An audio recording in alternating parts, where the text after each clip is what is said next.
የምስራች አለን። ከቴምር ሪል ስቴት 35% እውነተኛ ቅናሽ አፓርትመንቶቻችን ለመኖሪያ ምቹ በሆነው በአያት እንሆ ብለናል። ባለ 2 መኝታ 87 ካሬ በ7 ሚሊዮን 600 ሺህ ብር የነበረው አሁን ላይ በ5 ሚሊዮን 300 ሺህ ብር ብቻ። በባለ 3 መኝታ በ139 ካሬ 15 ሚሊዮን 290 ሺህ ብር የነበረው አሁን ላይ በ9 ሚሊዮን 938 ሺህ ብር ብቻ። ልብ ይበሉ፣ ቅናሹ የሚቆየው ለጥቂት ጊዜ ብቻ ነው። በተጨማሪም በፒያሳና በጋርመንት ላይ የመኖሪያ ቤትና የንግድ ሱቆችን በመሸጥ ላይ እንገኛለን። ለበለጠ መረጃ በ0973 96 9469 ላይ ይደውሉ። ቴምር ሪል ስቴት። ሰላምና ጤናን ፍቅርን በረከትን ያድልኝ። ክቡራትና ክቡራን የሣድስ ቤተሰቦቻችን እንደምናላችሁ እንደምንስቆያችሁልን የአንድ ፕሮግራም እየሰራው ነበረ ቅድምና በጣም የገረመኝ ነው ማለት አሁን ሳይንስ ረጅም ጊዜ እየነገረን የምናውቀው የነበሩት 7 የስሜት ህዋሳት የሚል ነው።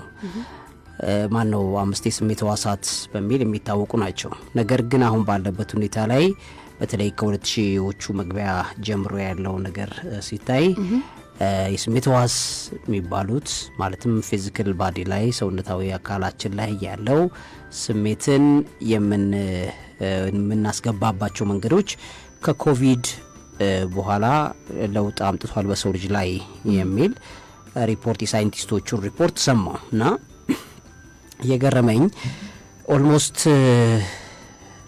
አብዛኛዎቹ ለምሳሌ በኮቪድ የተጠቁ ሰዎች ከዛም ከበሽታው ያገገሙ የዳኑ ሰዎች በአብዛኛው ከመቅመስ ከማሽተት ጋር የተያዘ ሴንሳቸው ላይ ጉዳት ደርሷል የሚል እና ብዙ የቃና ለውጥ ላይ እንዳለባቸው በተለይ በዛ ሰዓት ላይ የነበረው የኮቪድ ዝርያዎች በጣም ጠንካራ የነበሩ ዝርያዎች ብዙ ሰዎችን ያጠቁበትና ሲሪየስሊ ማለት ነው ያው ዝም ብሎ ገባ ወጣው ሳይሆን በጣም ሲሪየስሊ ታማው የነበሩት ሰዎች ኦልሞስት ለሞት አፋፍ ደርሰው የተመለሱ የሚባሉ ሰዎች የማሽተትና የመቅመስ ችግራቸው ላይ የስሜት ህዋሳቶቻቸው ላይ ጉዳት እንደደረሰ ይነግራል እና ለዛ የሚሆን ጥናት በማጥናት ተጨማሪ የሰውነት የስሜት ህዋሳት የሰው ልጅ ነገሮችን የሚለይበት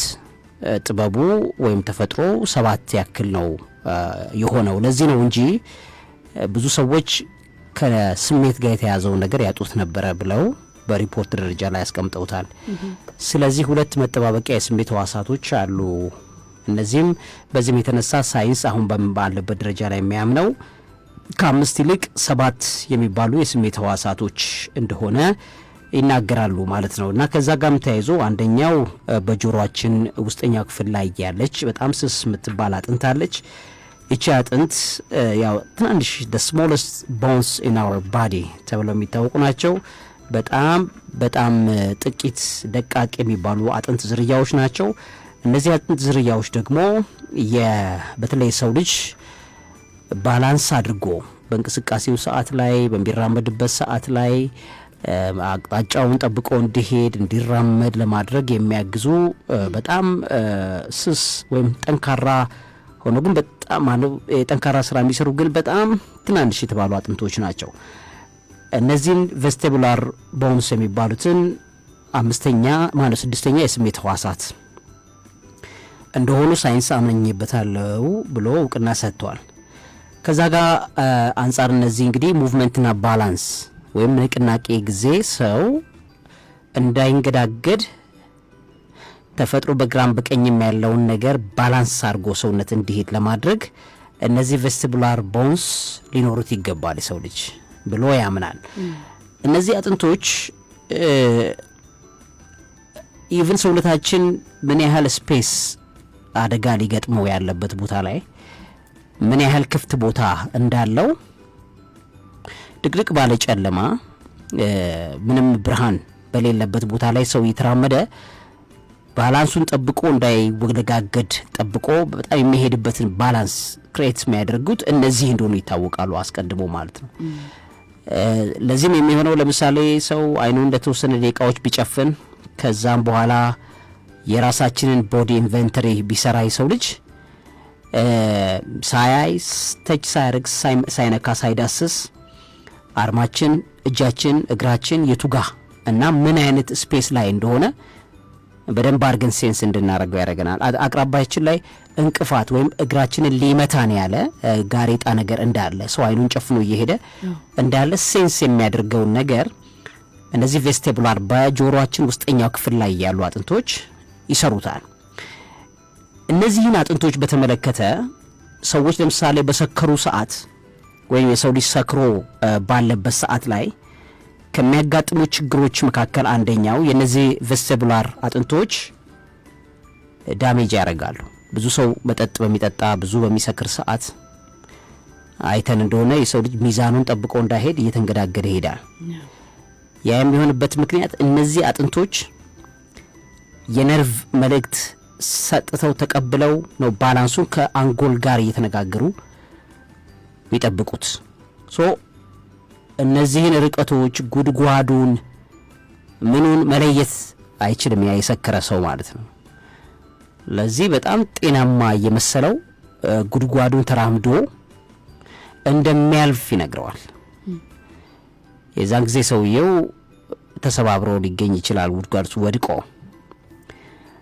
አደንዛዥ እጾችም እንዲሁ እነዚህ ቬስቲቡላር ሴንስ ኦርጋንሶችን በጣም በብዙ የሚጎዱ እንደሆነም ጥናቶች ያሳያሉ። በጣም ከባድ የሚባሉ ሐሺሾችን የሚወስዱ ሰዎች በጣም ትንሿን ወንበር ምናልባትም አውሮፕላን አክሎ ሊታያቸው ይችላል። ስለዚህ የሚዘሉት ዝላይ የሆነ ትልቁን አውሮፕላን የሚያክለውን ነገር ዘሎ ለማለፍ የሚመስል ነገር ስለሚያደርጉ የሚያደርጉት ነገር በጠቅላላ ኦድ ሆኖ ይገኛል። ይሄ የቬስቲቡላር አጥንት ላይ የሚደርስ አደገኛ ጉዳት እንደሆነ ሳይንስ ይነግረናል ማለት ነው። ከዛ ጋር ተያይዞ እነዚህ ቬስቲቡላር ጆሮአችን ውስጥ ያሉ በስድስተኛ ደረጃ የስሜት ህዋሳት ናቸው ተብለው የተፈረጁት በዋነኝነት ቅድም እንዳልነው ስራቸው አንጎላችን ወደ አንጎላችን አቅጣጫ መረጃ ይሰጣሉ። ይሄም መረጃ የአንጎላችን የጭንቅ ራስ ቅላችን ያለበትን ቦታ የተቀመጠበትን ቦታ ሪላቲቪቲውን ማለትም አንጻራዊነቱን ከመሬት ስበት አንጻር ማለት ነው። ከመሬት ስበት አንጻር አንጎላችን ያለበትን ቦታ ሁሉ ለክተው ሚዛን የሚጠብቁት እነሱ ናቸው።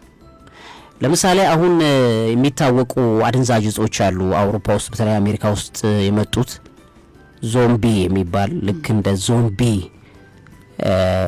የሚመስሉ ሰዎች እንደ አንገታቸውን አዘግዝቀው ወደ መሬት እስኪደፉ ድረስ ቆመው ሳይወዱ በግድዳቸው ወደ መሬት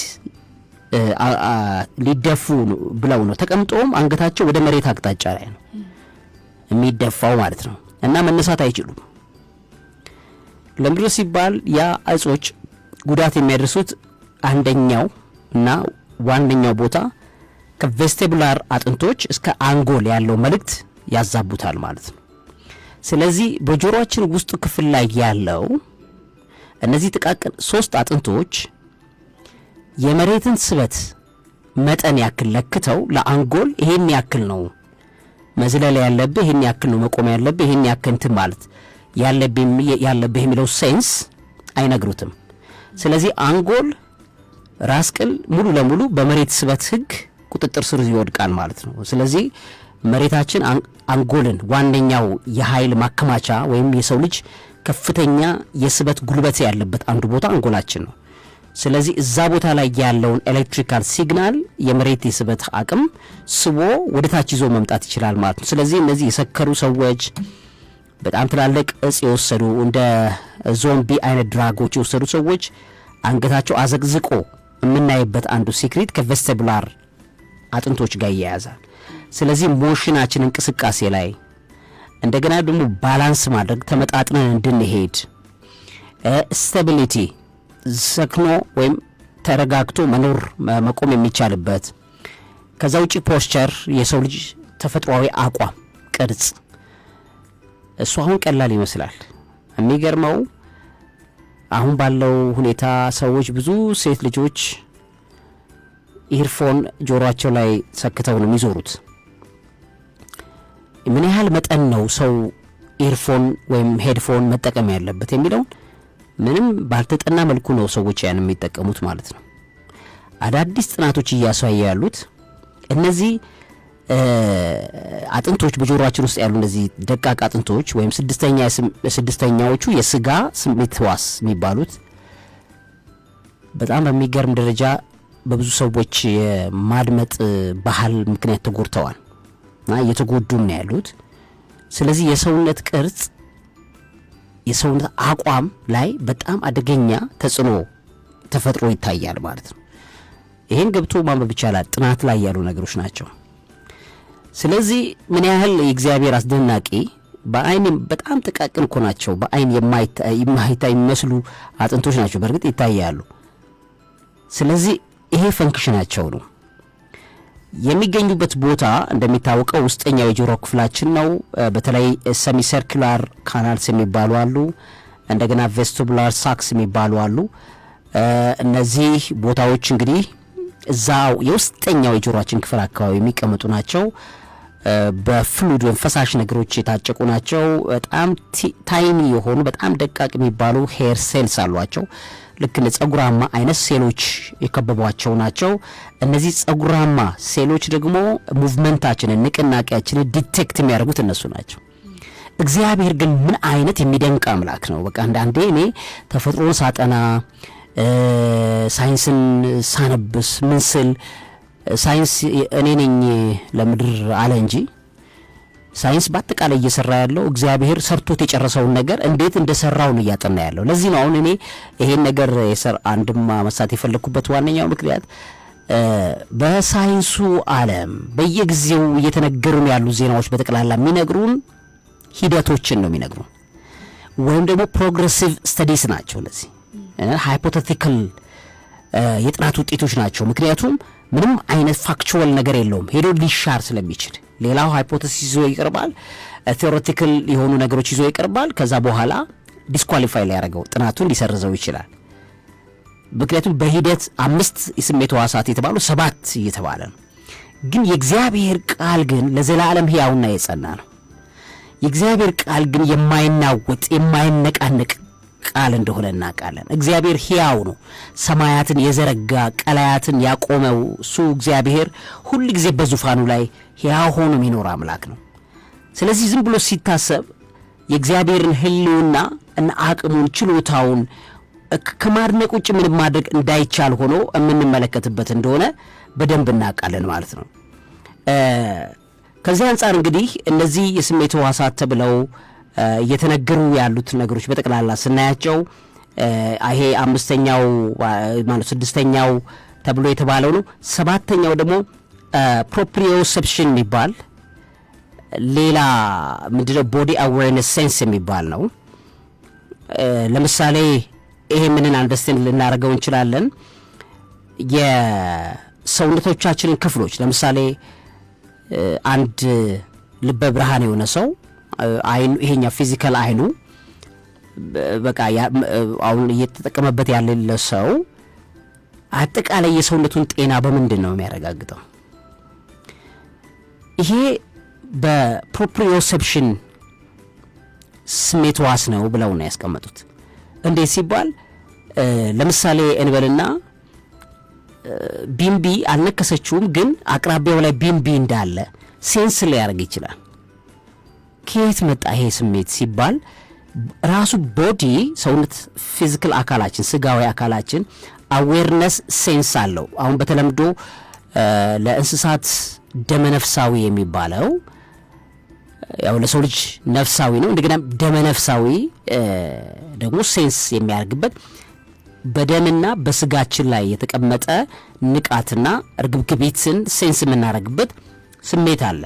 እሱ ስሜት 7ኛው የስሜት ሕዋስ ነው በሚል ያስቀምጡታል። እንግዲህ እሱ ብቻ አይደለም። ብዙ ስራዎችን ለምሳሌ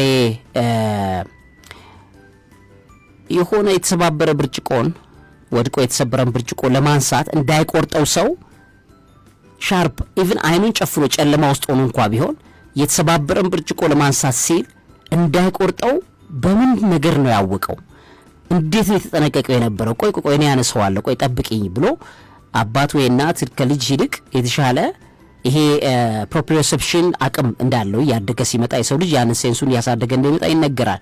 ሶ በጣም የሚገራርቡ ነገሮች ሰውነት ላይ እንዳሉ የተፈጥሮም ጸጋ ከእግዚአብሔር የተሰጠን ነገር በጣም ብዙ ነገሮች እንዳሉ እዚህ ላይ እናያለን። ዞሮ ዞሮ ግን ሁል ጊዜ ሳይንስ ጥናትን እያረጋገጠ ጨርሶት አያውቅም። በየጊዜው አዳዲስ ነገር አመጣለው፣ አዳዲስ ነገር ይናገራል። የእግዚአብሔር ቃል ግን ለዘላለም ሕያው ነው። ቃሉ አይለወጥም፣ ቃሉ አይቀየርም። አንድ ጊዜ የተናገረው ለቢሊየን ትሪሊየን ዓመታት ነው የሚኖረው። የእግዚአብሔር ቃል በሰዎች ሪሰርች ምክንያት የሚሻሻል፣ የሰዎች ሪሰርች ስላልሰሩበት የማይሻሻል አይደለም። የእግዚአብሔር ቃል እግዚአብሔር ዓለማትን ያጸናበት ሳይንስ ገና ሳይንስ እያጠናው ያልጨረሰው አይደለም፣ ያልጀመረው ነው። ምክንያቱም የሰውን ልጅ የደም ሴል ባህሪ እንኳን ገና ጥናት ነው የሚደረገው። ገና በጣም የሚገርም ብሬናችን ውስጥ አሉ። አሁን ሰሞኑን ያወጡት አንድ ጥናት አንጎላችን ውስጥ በጣም የሚገራርሙ በጣም ናኖ ቲዩብስ አሏል። አንጎል ውስጥ ለውስጥ የሚሄዱ የተዘረጉ ናኖ ቲዩብስ አሏል ሳይንስ። እነዚህ ናኖ ቲዩብስ በአይን የማይታዩ ለማይክሮስኮፕ ለማየትም አስቸጋሪ የሆኑ ለነሱ ብቻ የተለየ አጉሊ መነጽር ገና የተጠቀሙላቸው ያሉት ናኖ ቲዩብስ አሏል። እነዚህ ናኖ ቲዩብስ ኢቭን ከአልዛይመር ጋር ተያይዞ የመርሳት ችግርን ጋር ተያይዞ የሚጠናው እንደዚህ ናኖ ቲዩቦች ናቸው። ልክ እንደ ደም ሴሎች እንደ ምናምን አይነት ቲዩብ ቧንቧ ወይም ቱቦ የሆነ ልክ እንደ ውሃ ማሳለፊያ ቱቦ በአይን ሳይታይ በማይክሮስኮፕ ለማየት በሚከብድ ደረጃ ላይ የተተበተበ ራስ ቅላችን ውስጥ ናኖ ቲዩብስ አሏል። በነዛ ውስጥ ነው ሜሞሪ፣ ሐሳብ፣ ትውስታዎች በእነሱ ውስጥ ነው ለካ አቋርጠው የሚያልፉት። እንደገናም ለነርቭ ስርዓት ግብአት የሚሰጡት በነዛ ናኖ ቲዩብስ አቋርጠው እያለፉ ነው ብሎ ሳይንስ ጥናት አደረገ። ገና አሁን ነው እያረጋገጠ ያለው። እግዚአብሔር ግን ይሄንን አንጎል ሲሰራው ይሄንን አእምሮ ሲሰራ ከዓመታት በፊት እግዚአብሔር ከቢሊየን ትሪሊየን ዓመታት በፊት እግዚአብሔር ሕያው ያለ በዙፋኑ ላይ የሚኖር እውነትና እውነት የሆነ አምላክ፣ የሚደንቀኝ አእምሮ ያለው አምላክ እግዚአብሔር የለም ብለው ሰዎች በድፍረት ሲናገሩ ሁሉ ጊዜ የሚገርመኝ ሁሌ ከምደነቅበት ነገር መካከል ተኝተው ሰዎቹ የሉም። በጣም የሚደንቀኝ ነገር ነው። እግዚአብሔር ምን አይነት አምላክ እንደሆነ ሰዎቹ ተኝተው እያንኮራፉ ሌባ ተሸክሟቸው እንኳን ቢሄድ ሊገላቸው የሚፈልግ ሽጉጥ ይዞ ግንባራቸውን ብሎ ገድሎ የሚሄድ ሰው መኖር እየቻለ ሰዎቹ ባንኮራፉበት ሰዓት የሉ ምንም የሚያውቁት ነገር የሌሉ ሰዎች እግዚአብሔር የለም ብሎ በድፍረት ሲናገሩ ይገርመኛል። መንቃታቸውን እርግጠኞች አይደሉም። ማለት ማታ ተኝተን ጠዋት ለመንቃታችን እርግጠኞች አይደለንም እኮ። ልክ ስንተኛ አቤቱ ጠብቀኝ ሞቼ በዚሁ እንዳላድር ብለን ነው የምንጠይቀው። ምክንያቱም ዋስትና የለንም ላለመሞታችን፣ በዛው ላለመሄዳችን ምንም አይነት ዋስትና የለንም። የምድር ዋስትና አንድ ዋስትና ያለን የፈጠረን አምላክ ጨዋ ነው። ሲሰራን ሬስፖንሲቢሊቲ ኃላፊነት ወስዶ ነው ይሰራን። ሰውየው ሊሰድበኝ ይችላል፣ የለም እኮ እግዚአብሔር የለም እያለ ሊናገር ይችላል። ኢትስ ኦኬ ሳምዴይ በህይወቱ ይረዳኛል፣ ሞቶም በሲኦልም ሆኖ ይረዳል። እኔ ግን ጨዋ አምላክ ነኝ ብሎ ስለዛ ስለሚሰድበው ሰውዬ በህልሙ ይሰራለታል። የሚደንቀኝ ነው እኔ በጣም ማለት ነው። ሶ እነዚህ ነገሮች በጣም አስገራሚ ነገሮች ይሆኑብኛል ብዙ ጊዜና እግዚአብሔር ግን በዙፋኑ አለ። የኛ አምላክ እኛን የሰራን አምላክ ሕያው ነው። በጣም የሚደንቅ አእምሮ፣ በጣም የሚደንቅ ኢንቴሊጀንስ ያለው ጌታ ነው ያለንና እኔ ይሄንን አምላክ ስለማመልከው በጣም ደስተኛ ነኝ። ምክንያቱም የለም ብለው ከሚቀበዣጅሩት ወገን ስላልሆንኩ በብዙ ነገር ውስጥ በብዙ ዕውቀቶች ውስጥ ብዙ አስፈሪና አስደንጋጭ ዕውቀቶችን አንብቤያለሁ። በእነዚህ ውስጥ ሁሉ ጠብቆኝ ህልውናውን መኖሩን በህይወቴ ውስጥ እያሳየኝ የኖረ እግዚአብሔር ደግሞም ክብር የሚገባው ደግሞም እውነት ለመናገር ያለ በዙፋኑ ላይ ያለ የተሰወረ በብርሃናቱ ተሰውሮ የሚኖር እጅግ የሚደንቅ አምላክ ነው። በጣም ይገርመኛል ፍጥረት ዓለሙ እንዴት እንደተቀነባበረ እንዴት እንደተሰራ ማለት ነውና ይሄ አምላክ የሚደንቅ አምላክ ነው። ይሄ አምላክ በጣም የሚገርም አምላክ አለ በዙፋኑ ላይ እኛን የፈጠረ እኛን የሰራን ጌታ አለ እና እኔ በጣም ደስተኛ ነኝ ይሄንን በማወቅ። ዕውቀት ምንም ነገር ቢኖር ከዚህ በላይ የላቀ ዕውቀት ስለሌለም ጭምር ማለት ነው። የእግዚአብሔር ህልውና መረዳት ብቻውን በጣም የሚገርም ነው። ምክንያቱም ሳይንቲስቶቹ አሁን በጣም በብዙ የተቀበጃጀሩ ሳይንቲስቶች ምንም አይነት እርካታ አጥተው አሁን በቅርቡ አንድ በጣም ታዋቂ የነበረ the godfather of AI ተብሎ የሚታወቅ የነበረ ሰውዬ ነውና ምንም እግዚአብሔር የለም ብሎ ሲያምን ኖሮ በጣም ባስደናቂ ነገር እውነትም ፈጣሪ አለ፣ እኔን የፈጠረኝ አለ፣ በጣም ብሪሊያንት የሆነ ሰው ነው እያለ ሲናገር ሰማሁት እና በጣም በብዙ መልኩ የሚደንቅ ማንነቱን ደብቆ ግን ሰዎች አመኑት አላመኑት ህልውናው ማይቀየር ጨዋነቱ ማይቀየር አምላክ ስላለ ይሄ ሁሉ ነገር እንደዚህ ነው የሚለው ነገር ለመጠቆም ነው። እንደፊቱ መስለሽኝ አሁንም እንደ ጥንቱ ነን። 27 ዓመት ሙሉ ጥራታቸውን የጠበቁ የእርሶን የቤትና የቢሮ እቃዎች በማምረት ላይ እንገኛለን። ኤልሮይ ፈርኒቸር ከምቾትም በላይ ነው።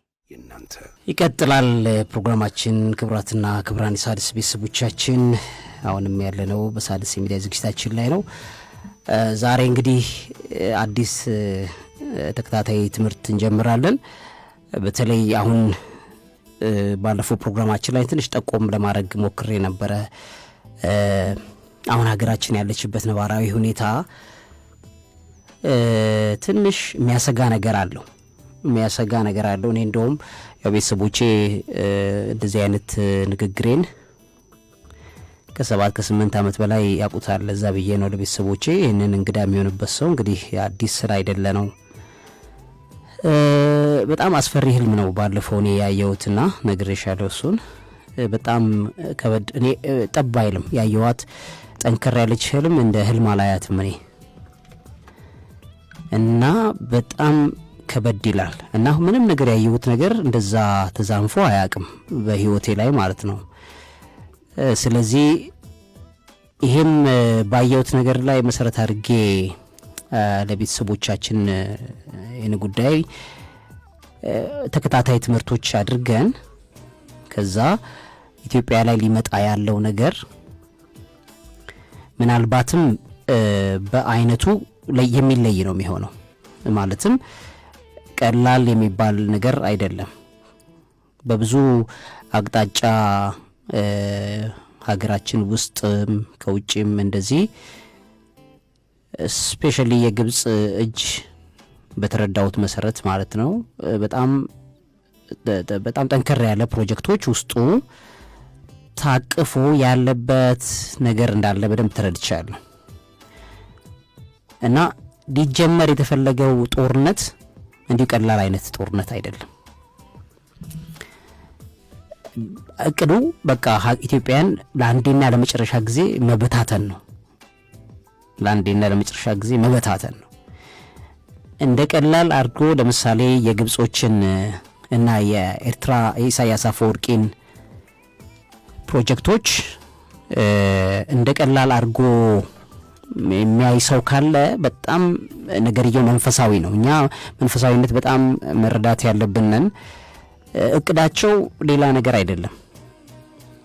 በሁሉም አቅጣጫ ላይ ያሉ ፖለቲከኞች ኢትዮጵያ ውስጥ የተስማሙ አይደለም። አሁን ባለበት ሁኔታ ላይ እንደምናውቀው የፖለቲካ ቡድኖች የሚስማሙ አይደለም። እርስ በርስ ስለማይስማሙ ይሄን ክፍተት በመጠቀም እቺን ምስኪንና ድሃ ህዝብ ያለባትን ሀገር በዓለም ላይ በስደተኝነት የተጠለቀለቀች ሀገር ለማድረግ የተሰራ ፕሮጀክት ነው እኔ እንደተረዳሁት ማለት ነው። ጦርነቱን ከተጀመረ ጦርነቱ አላማው ግቡ ይሄ ነው። ግቡ ምንድነው? የተከፋፈለ በትንትኗ የወጣ ምክንያቱም በየቦታው ላይ ያለ ደቡብ ክልል እዛ ጫፍ ላይ ያለ ከዚህ አመፀኛ የነበረውን ሰውዬ በገንዘብ ምክንያት የጦረኛ ሆኖ ተነስቶ ይሄ ክልል ይሄ ቦታ የኔ ነው የሚል የሚገዳደል በቃ ከጦርነት እኔ ከዚህ ቀደም ስል የነበረው ከ40 ዓመታት ከ50 ዓመታት በላይ ባይዘው እንደዚህ አይነት ጦርነት ከ50 ዓመታት በላይ ፈጃል። ማንም ኢትዮጵያ ውስጥ ሀገር መሆን አይችልም።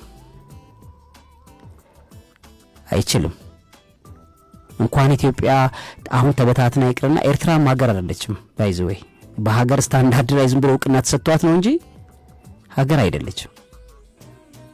ምክንያቱም ሀገር ለመሆን የሚያስችል ምንም አይነት ነገሮች የላትም አሁን ባለበት ሁኔታ ማለት ነው እውነት ለመናገር። ምክንያቱ በቂ የሆነ እንኳን ማለት አንድ ሀገር የሚሆነው ደቡብ ሱዳን እንኳን ይሄ ሁሉ ነዳጅ ያላት ተቸግራለች እንደ ሀገር ለመቆም ማለት ነው። መዋሸት አያስፈልግም። ሀገራት ሆነው የቆሙት ሀገራት እስከዛሬም ድረስ የቆዩት 100 300 70 ዓመት 80 ዓመት ምናልባትም 3000 2000 ዓመት እንደ ሀገርነት የቆሙት ናቸው። እንደ ሀገርነት ለመቆም እንኳን እንትን ያሉት ማለት ነው። በጣም ይከብዳል ሀገር ሙሉ እና በቂ ሀገር ስትይ እንደዚህ ዝም ብሎ ቀላል ሀገር የሚሆን አይደለም። ስለዚህ ትንሽ ከበድ ይላል ሊመጣ የሚችለው ነገር ማለት ነው። እንደ መንፈሳዊ አእምሮ እንዳለው ሰው ነው ይሄን ማወራው እንጂ እንደ ፖለቲከኛ አይመለከተኝም። ማንም ቤተሰቦቻችን ያውቃሉ። እኔ ማንም ደጋፊ ማንም ተቃዋሚ አይደለሁ። የእግዚአብሔር የአምላኬ ደጋፊ የዲያብሎስ ተቃዋሚ ነኝ። ሌላ መቃወሙ አካል ሃይማኖት እንኳን ተቃዋሚ አይደለሁ። የማንም ሃይማኖት ተቃዋሚ እንኳን አይደለም ፖለቲካ ምን አገባኝ እኔ ሀገሬ በሰማይ ነው። ኑሮዬን የሰማይ ማስብ ሰው ነኝና አሁን ምን ቀጥለን በተከታታይ ምንማራቸው ነገሮች አንድ ማህበረሰብ ሀገሩን ለማንም ፖለቲከኛና ለማንም ሰው ብሎ አይደለም ሀገሩ ማትረፍ ያለበት ለትውልድና ለቀጣይ ሰዎች ልጆች ሲባል ሀገርን ለማትረፍ በአንደበታችን ላይ አደገኛ ሰይፍ አለ። ምክንያቱም እኛ አማኞች ነን። ፈጣሪ አምላካችን እንዳለ ነገሮችን የሚዳኝልን የሚሰራልን እግዚአብሔር እንዳለን የምናምን ኢትዮጵያውያን ማለት ነው። እንጸልያለን ማለት ነው። ከኛ የሚጠበቀው ጦርነት ቢኖር ባይኖር መንፈሳዊ ጦርነት ግን አለ ማለት ነው። መንፈሳዊ ጦርነቱ ከስጋ ጦርነት ይበልጣል። የስጋ ጦርነት ላይ የሚታወጀው ውጊያ ወይም ተኩስ ልውውጥ የመንፈሳዊ ጦርነት ውጤት ነው። ኢትዮጵያ ላይ ለሺህ ዘመናት የግብጽ ጠንቋዮች ሲደግሙ ይኖሩባት ሀገር ናት ኢትዮጵያ። ባይዘዌ መረሳት የለበትም።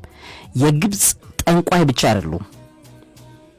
የግብጽ ጣዖታት ሁሉ ሳይቀር ጠላታችሁ ማን ነው ሲባሉ ኢትዮጵያውያንን ነው የሚያስቀምጡት። ምንም ሌላ ጠላት የላቸውም። ይሄ እኮ አሁን አይደለም እኮ የዛሬ 4000 የዛሬ 5000 ዓመት ያሉ ታሪኮችን ስናይ ይሄ ነው። ለምሳሌ በግብጽ ውስጥ በአንድ ልጅ ተወልዶ እስኪያድግ ባለው ቋሚ ጠላትህ ሲባል ህልውናቸው የተመሰረተው በአባይ ወንዝ ላይ ነው። የአባይ ወንዝን ደግሞ እንዳንጠቀም ሊያደርጉን የሚችሉት ብቸኛዎቹ ኢትዮጵያውያን ናቸው። እነዚህ ህዝቦች በፍጹም ለኛ በቃ እንትሮች አይደሉም፣ አይተኙልንም ብለው ስለሆነ ተሞርቱ። ምክንያቱም አንድ ሰው ያለውን ሪሶርስ ላይ ነው ህልውናው እዛ ላይ የተመሰረተ ነው። ትርክቱ ታሪኩ ምኑ በጠቅላላ ኢትዮጵያ መርሳት የሚችል ግብጻዊ የለም። ስለዚህ በጥላቻ የተሞሉ ናቸው። እሱ ብቻ አይደለም። በጥንት አይሲስ የምትባለው አጋንንታዊ ሰው ናት፣ ግን ወደ አጋንንታዊ ጣውታዊ መንፈስ ራሷ የተቀየረበት ዛሬ የቶ መስቀል በሚል ጥቅም ላይ የሚውለው አይነት መስቀል አለ። እኔ ብዙ ደጋፊ አይደለሁም። ምክንያቱም እሱ የፀሐይ አምላክ የሚለውን ነገር የሚወከል ነው። እሱ ያለው በግብጽ ጣዖታት ላይ ሁሉም በእጃቸው ይዘውት የሚታይ ይሄንን ነገር እንግዲህ እንደ አንዳንድ ሰዎች በአንገታቸው ላይ ትርጓሜ ሰጥተውት ምንም ትርጓሜ ግልጽ ያለው አንድ መስቀል የክርስቶስ መስቀል ግልጽ ምንም ትርጓሜ ማያሻማ ነገር ያለበት እሱ ይሻላል። እዙ ደጋፊ አይደለሁ። በሱ ዙሪያ ብዙ ስለተሰራ ብዙ ማውራት የብዙ ሰዎች ምቾት ስለሚነካው አላወራውም ስለሱ ጉዳይ ማለት ነው እንጂ የግብጽ ጣዖታት በእጆቻቸው ላይ የሚይዙት የሚባለውን መስቀል ነው። ብዙ ግን ትርጓሜ ተሰጥቷል፣ ብዙ ትርክት ተሰጥቷል። እዛ አካባቢ ያሉት እነዛ መናፍስቶች በኢትዮጵያ አየር ላይ እንዲሰለጥኑ ብዙ ተሰርቷል ማለት ነው። በጣም ያሳዝነኛል ሳስበው ራሱ ማለት ነው። ምክንያቱም አይሲስ የምትባለዋ ለምንድን ነው ያክቡ ለነሱ ለግብጾቹ ጣዖታት መናፍስቶች ክቡ ማለት የፀሐይ ወይም ደግሞ ሰንጋድ ብለው የሚሉት የፀሐይ ራ ተብሎ የሚመለከው አጋንንታዊ መንፈስ ነው። ለሱ ውክልና የሚሰጥበት ነው። እና እነዚህ የዛ ሰዓት ላይ ለምሳሌ አይሲስ እዚህ ባለቤቷን እንደገደለባት እና የተጣለው አካሉ ተቆርጦ የተጣለው የአባይ ወንዝ ውስጥ ነው። the same river that we are now fighting with GERD በህዳሴ ግድቡ ምክንያት ኢትዮጵያና ግብጽ አሁንም መንፈሳዊ ጦርነት ውስጥ ከገቡበት በዚህ ወንዝ ምክንያት የዛን ጊዜ ዛሬ 4000 5000 ዓመት ገደማም እቺ አይሲስ የምትባለዋ ጣዖት የሆነችዋ ግን ሰው ናት፣ የሀገሪቱ መሪ የነበረች ናት፣ የፈርዖኖቹ የተለያዩ ቨርሽን ናት እና ይቺ ሴት ባለቤቴን የገደሉት እነሱ ናቸው ብላ ስለምታምን የኢትዮጵያ ነገስታት ናቸው ብላ ስለምታምን በአባይ ወንዝ ላይ ለብዙ ጊዜ ታስደግም ነበረ ማለት ነው። ለብዙ ጊዜ እንደገና እዚህም ኢትዮጵያዊ የነበረ ንጉስ ከግብጾቹ ነገስታት ጋር ተመሳሳይ መንፈሳዊ ጦርነት ውስጥ ገብተው እንደነበረ ይታወቃል። እና በቃ ሊትራሊ የነበረ ጦርነት ነው። አባቶቻችን እናቶቻችን ለሺህ ዘመናት በአባይና በግብጽ መካከል ያለውን ነገር ላይ ሲጸልዩ ሲዋጉ ብዙ ተምሯል። እንግዲህ አሁን እንደምናየው ማለት ነው። አሁን ባለበት ሁኔታ ደግሞ ግብጾቹ የሚፈልጉት በቃ ለአንዴና ለመጨረሻ ጊዜ እቺን ሀገር መበታተን አለብን የሚል ነው። ብትንትኗ መውጣት አለበት፣ በቃ ሰላም የለንም። ምክንያቱም ኦልሞስት የጸና አንድ ተመሳሳይ አቅም ስለገነቡ አሁን ህዳሴ ግድቡን ምን ያህል ለግብጽ ሽንፈት እንደሆነ በግልጽ እየተናገሩ ያሉበት ጊዜ ነው ያለው። ስለዚህ ብትንትኗ መውጣት አለበት ነው። ኤልሲሲ አሁን በሰሞኑን ሲናገር የነበረው ነገር ዝም ብለን አይድል ሆነን አንቀመጥም የሚለው ዝም ብሎ ንግግር አይደለም፣ የሀገር መንግስት ነው የተናገረው ማለት ነው።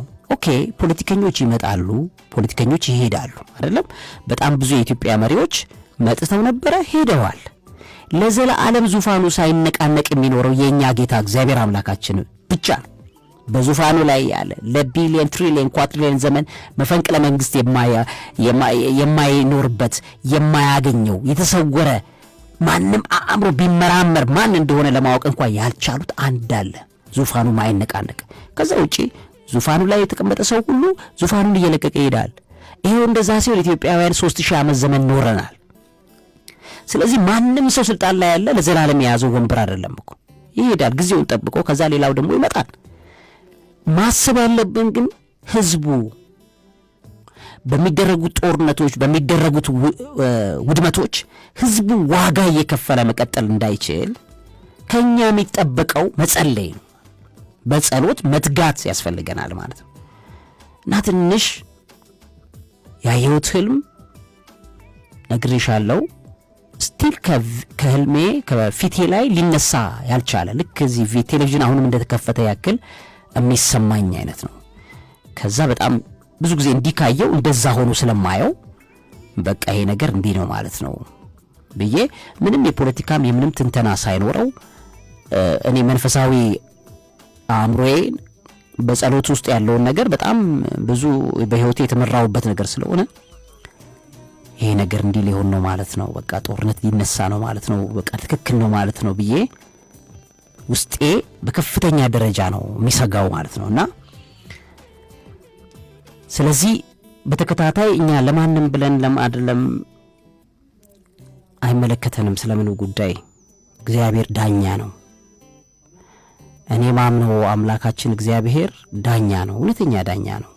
ክርስቶስ እውነተኛ ዳኛ ነው፣ እውነተኛ ፈራጅ እሱ ነው። ማንም እውነተኛ ፈራጅ የለም። ይፈርዳል፣ በዙፋኑ አለ፣ የሚፈርድ አለ። ለምንም ነገር ሰው ላረገው መልካም ነገር ለሰራው በደል ፖለቲከኞችም ቢሆኑ ሀብታሞችም ቢሆኑ የሃይማኖት አባቶችም ቢሆኑ የሚፈርድባቸው እግዚአብሔር አለ።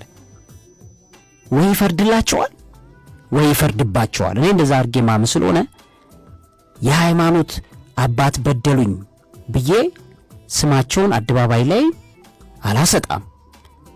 እግዚአብሔር ሆይ ፍረድ እላለሁ፣ ፍረድ ብዬ ጸልያለሁ። አንድ አገልጋይ ቸርችን እንደዚህ ያደረገ ብዬ ስሙን አላነሳም። አንድ ኡስታዝ እንደዚህ አድርጓል ብዬ ስሙን አላነሳም። የኛ ውጊያ መሆን ያለበት ከዲያብሎስ ጋር ነው። ማለት ከእርኩስ ከሰውየው ጀርባ እምነትና ሃይማኖት ተቋማት እንዳይታመኑ የማድረግ ፕሮጀክት የዲያብሎስ ፕሮጀክት ነው። ሰዎቹን አልፈን እነዚህን እርኩሳኖቹን ነው መምታት ያለብን ማለት። እነሱ ምን መታው ደግሞ በእውቀት ነው። እነሱ ስንመታ እነዛ እኮ ሰዎች ሳምዴ ለሀገር ሊያገለግሉ ይችላሉ።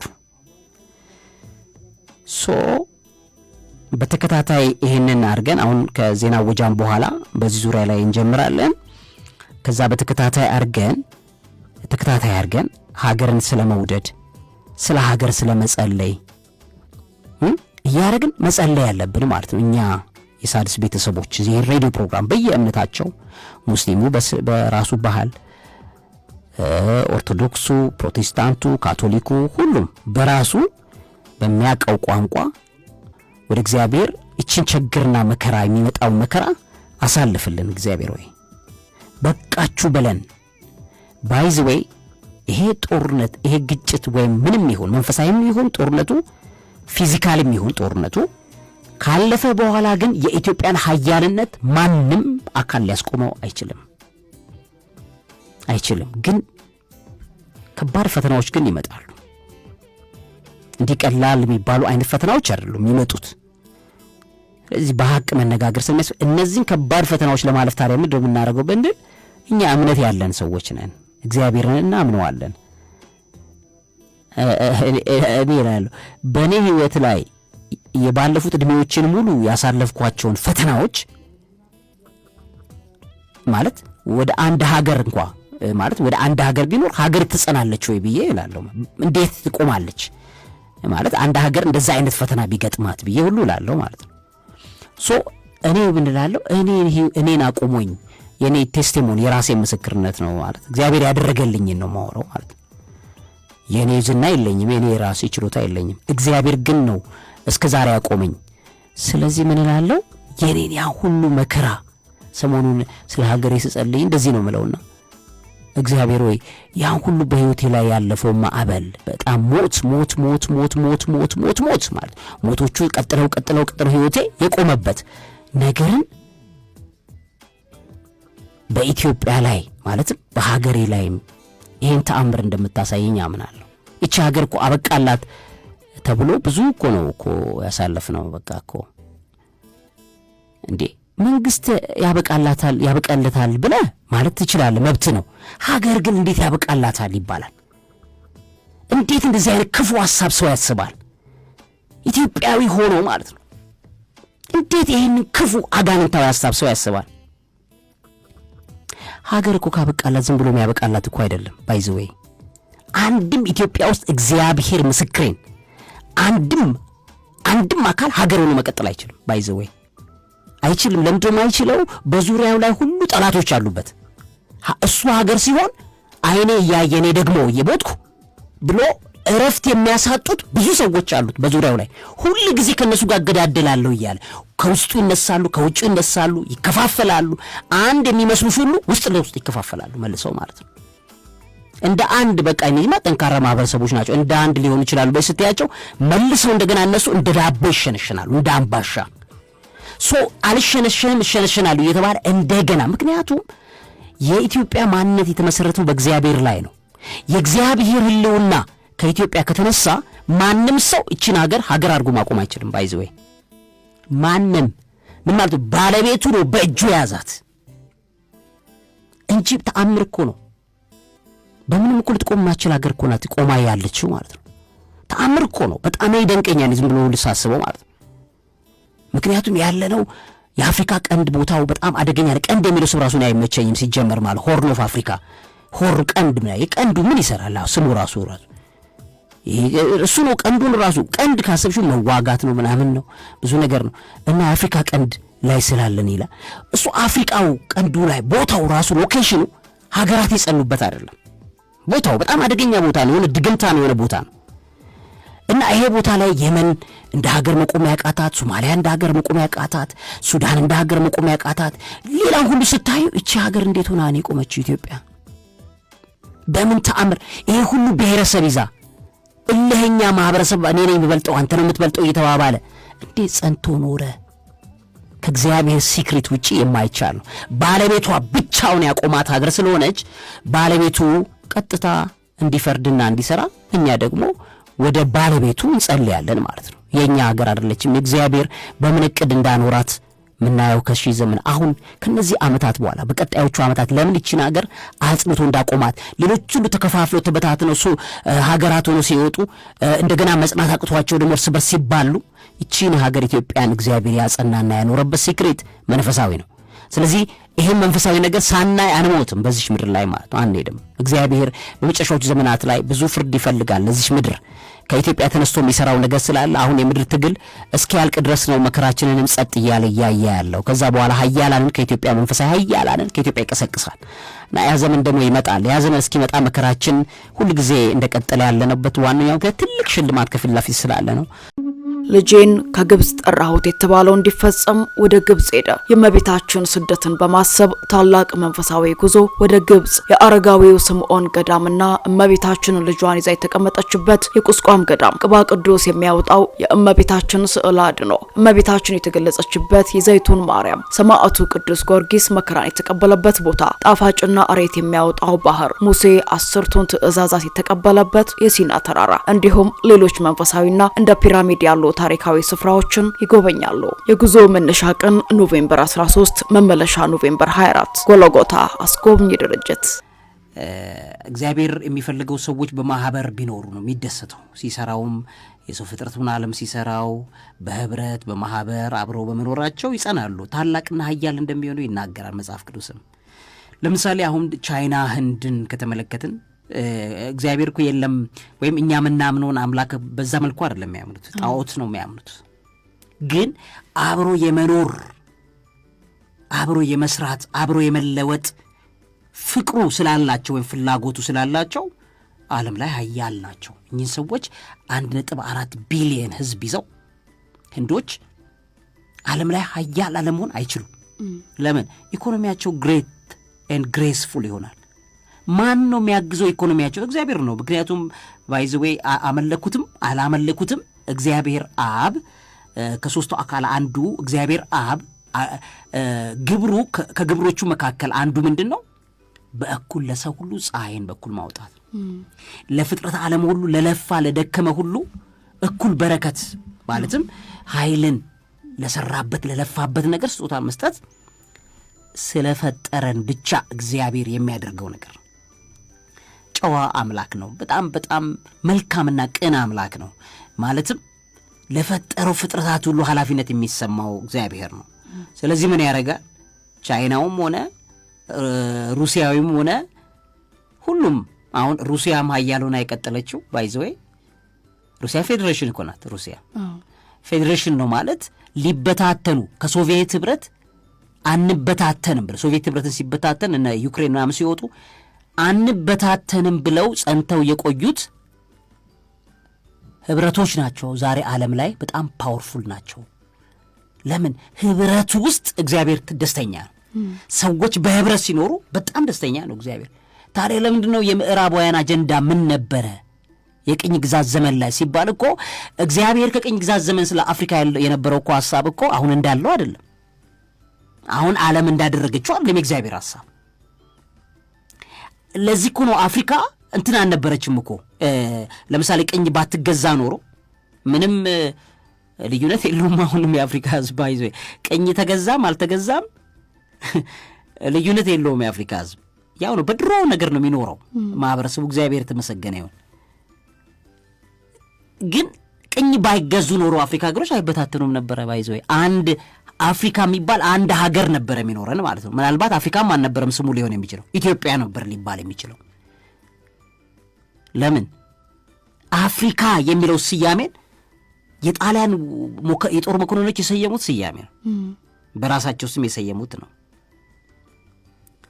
ምናልባት በአፍሪካ በጣም ፖፑላር የነበሩ ስሞች አንዱ ኢትዮጵያ ነው የዛ ሰዓት ላይ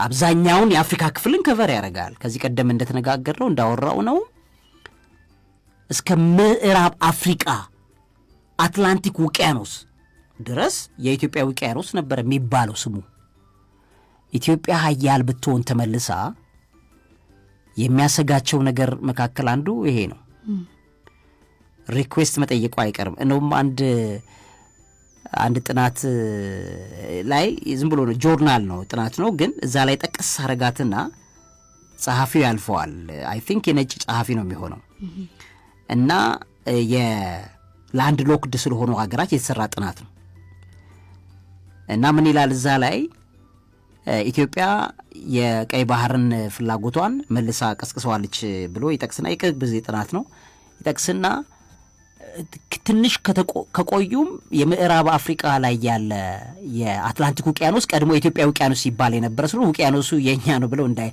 እንዳይጠይቁ ያሰጋኛል ይላል። የራሱን ጥናት ነው የሚጠቁመው ማለት ነው። ሶ እንዴ እውነቱን እንደ ሰውዬ ያልኩ ማለት ነው። ሶ አይፈልጉም እቺ ሀገር እንደ ሀገር ሆነ። አሁን we are not talking about the politicians። አሁን ይሄንን ፕሮግራም እኛ ስናቀርብ በፖለቲከኛ አእምሮ የሚሰማው ሰው ካለ በጣም ያሳዝነኛል። ምስኪን ነው ለኔ። ለምሳሌ እኔ አይመለከተኝም የምድር ፖለቲካ፣ ብዙም ኢንትረስት የለኝም። ፌር የሆነ እውነት የሆነ ፖለቲካ አይቼ ስለማላቅ ማለት ነው። በግራም በቀኝም በምንም ቤትኛውም ነገር አይቼ ስለማላቅ እውነትም ስለሌለ አንድ እውነት ያለው በእግዚአብሔር ዙፋን ላይ እሱን የጠገብኩ ሰው ስለሆንኩ ምንም የዚህ የምድር ፖለቲካ የአሜሪካ ዲሞክራሲ ብዙም የሚደንቀኝ ሰው አይደለም። ውሸት ነው። አሜሪካም ዲሞክራሲ የለም። ኦቶሪቴሪያን ዲሞክራሲ ነው ያለው። ፌክ ነው። ምንም የትኛውም ዓለም ላይ በሰው እኔ እበልጣለሁ በሚለው ነገር የተያዘ ውሸት ነው። እውነተኛ ግን አንድ አለ፣ እግዚአብሔር አለ፣ ዙፋኑ ለዘላለም የጸና እና ከሱ አንጻር ነው እንጂ ማውራው ከምድር ፖለቲካ አንጻር ማለት ያን ነገር እኔ ጭንቅላቴ አልፎት ሄዷል ብዬ ነው ማምነው። ስለዚህ ይቺ ሀገር እንደ ሀገር ሀያል ሆና የምትቀጥልበት ዋነኛው ሲክሬት ወይም የሚያስፈልገን ዋነኛው ሲክሬት ከመንፈሳዊ ዓለም አንጻር ካልሆነ በምድር ባለ በኢኮኖሚ ዶሚናንስ በምናምን በሚሊተሪ አቅም በምናምን ካልሽው ለኔ የእግዚአብሔር ዓላማው ዋናው እሱ አይደለም። ስለዚህ ዋናው እግዚአብሔር እዚህ ኢትዮጵያ ውስጥ ሰዎችን ሲያይ ያየው በእግዚአብሔር መንግስት ውስጥ ነው ያያቸው። በእግዚአብሔር መንግስት ውስጥ የሚታቀፉልኝ ዜጎች አሉኝ ከሚላቸው ሀገራት አንዷ ኢትዮጵያ እንደሆነች አምናለሁ። ምክንያቱም ሌላው ዓለም ላይ እንዴት አድርግ ሲባል እግዚአብሔር ይመስገን አይባልም። ምናልባት በጣም ብዙዎቹ አልሐምዱሊላህ ምን የሚሉት ሙስሊሞች ናቸው። ብዙዎቹ ያን ቃል አይጠቀሙም። ኢትዮጵያውያን ግን ሙስሊም ሆነ ክርስቲያን እንዴት አደርክ እንዴት ዋልክ ስትዩ እግዚአብሔር ይመስገን እያለ የሚጠቅስን ማህበረሰብ ችግር ውስጥ ስላለ ፈተና ውስጥ ስላለ መከራ ውስጥ ስላለ እግዚአብሔር ከዚህ የጨረሰና መከራውን ያሳለፈን ጊዜ ሲክሪቱን የሚገልጥበት ጊዜ እንዳለ አምናለሁ ማለት ነው። ስለዚህ በኢትዮጵያ ላይ የሚደረጉ ማንኛውም ነገሮች መንፈሳዊ ነገሮች መሆናቸውን ከመረዳት መጀመሪያ ያስፈልጋል። ግን ሀገርን ወይም መንግስትን ሀገረ መንግስት የሚለውን ነገር በሰማይ ያለ አንድ ታላቅ መንግስት እንዳለ እናውቃለን። ሁለት መንግስት ነው ያለው በሰማይ። አንዱ የጨለመው ዓለም መንግስት አለ፣ ሌላኛው የእግዚአብሔር ዓለም መንግስት አለ። የዛን መንግስት ሰዎች በምድር ላይ ኢምፓየር ስርወ መንግስታት እየመሰረቱ ለረጅም ጊዜ ሲኖሩበት የነበረው ደግሞ ሲስተም አላቸው። እሱን እግዚአብሔር አይቃወመውም። ለምን? ብዙ ሰዎችን በአንዴ አቅፎ የእነሱ ነገስታት ሆነው ይሾሙና የኤምፓየሮች ወይም የስርወ መንግስታት አካል እንደሆኑ በቃ ይሄ ለሺህ ዘመናት ሲታወቅ የኖረ። ለምን? የሰው ልጅ ከወደቀ ይሄ ነገር እንደሚመጣ ይታወቃል። በእግዚአብሔር ዙፋን ከእግዚአብሔር አይን ውስጥ የሰው ልጅ ከወጣ በሰዎች ጉልበት ውስጥ እንደሚወድቅ ይታወቃል። ለዚህም ለአዳም ይሄን ፍሬ እንዳትበላ ከበላ ሞትን ትሞታለህ ሲለው በጦርነትም እንደሚሞት እየነገረው ነው። አምባገነን ነገስታት ተነስቶ ሊገሉት እንደሚችሉ እየነገረው ነው። ይሄ በቃ የታወቀ ነው። በቃ ታወቀ ማለት ከእግዚአብሔር ዓለም ከወደቅን ምንም ነገር ልንሆን እንደምችል የታወቀ ነው። ከዛ በጥንት ዘመናት ላይ በጣም በሚገርም ደረጃ ጥንት ከክርስቶስ መምጣት በፊት 5500 ዘመናቱን እርኩሳን መናፍስቶቹ ዲል እናርግ ይሏቸዋል ከመሪዎች ጋር። ቤተ መንግስት ውስጥ እኔን ይዘህ ትገባለህ። እኔን ይዘህ ከገባ በኋላ እነዚህን ጣዖታት ታስመልካለህ። ባስመልካቸው ጣዖታት ላይ አብረኸኝ ትሰራለህ። ከሆነ ስልጣንህን ይቀጥላል፣ ካልሆነ ስልጣንህ አይቀጥልም የሚል ዲል ነው። ለምን ሲባል አዳም በገነት ውስጥ የነበረበት የስልጣን ኃይልና አቅሙ የእግዚአብሔር በትረ ስልጣን ነው። ፍጥረት ሁሉ የሚንበረከኩለት የሚገዙለት ለአዳም እሱም ፍጡር ነው። እሱ ለእግዚአብሔር ይገዛል። ሌሎቹ ደግሞ እንስሳቱም፣ አንበሳውም፣ ነብሩም፣ ወርቁም፣ አልማዙም ምኑም በጠቅላላ ለአዳም እንዲገዛለት ብዙ ተባዙ ምድርንም ምሏት ግዟትም የሚለው ቃል ተሰጠው። ግዛ ብሎ የሰጠው እግዚአብሔር ነው። የቃሉ ኃይል በጣም ከባድ ነው። ሲገዛ ግን አዳም ከፋፍሎ ብሔረሰብ የለም ምን የለም ነበረ። በገነት ውስጥ የነበረው እግዚአብሔር ዕቅድ እሱ ነው። ምክንያቱም ከአንዱ አዳም የሚባዛ የሰው ስጋ ነው እንጂ ያለው በብሔረሰብ መከፋፈል በምናምን የሚል እግዚአብሔር ዕቅድ ውስጥ የለም። በቋንቋ መከፋፈል በእግዚአብሔር ዓላማ ውስጥ የለም።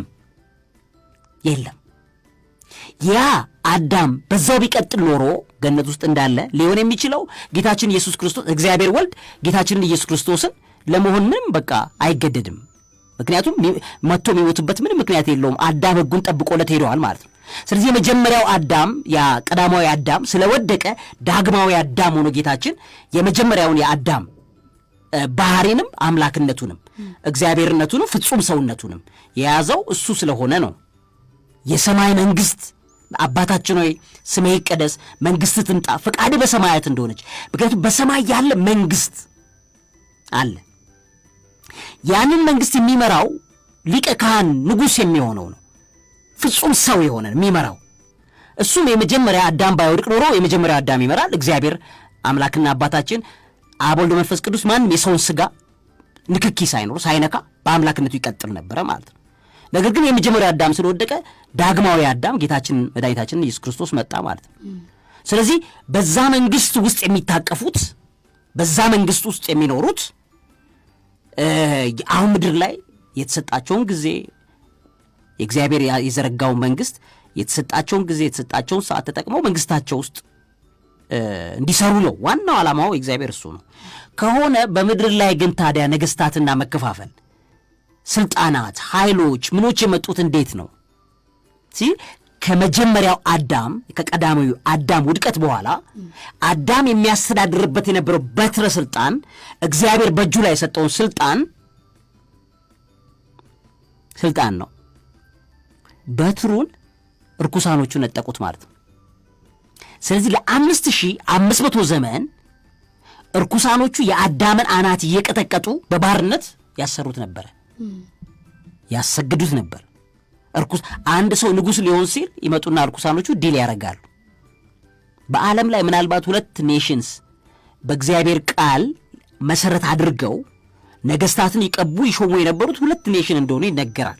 መጽሐፍ ቅዱስ የሚለው እሱን ነው፣ እስራኤልና ኢትዮጵያ። ሌላ የለም። በወቅቱ እግዚአብሔርን የሚያቅም ራሱ አልነበረም። ህንዶቹም ነበሩ እኮ የዛ ሰዓት ላይ፣ ቻይናዎቹም ነበሩ እኮ፣ ብዙዎቹ ነበሩ። በተለያየ ኪንግደም ስም ነው የነበሩት። እነዚህ ሁሉ ግን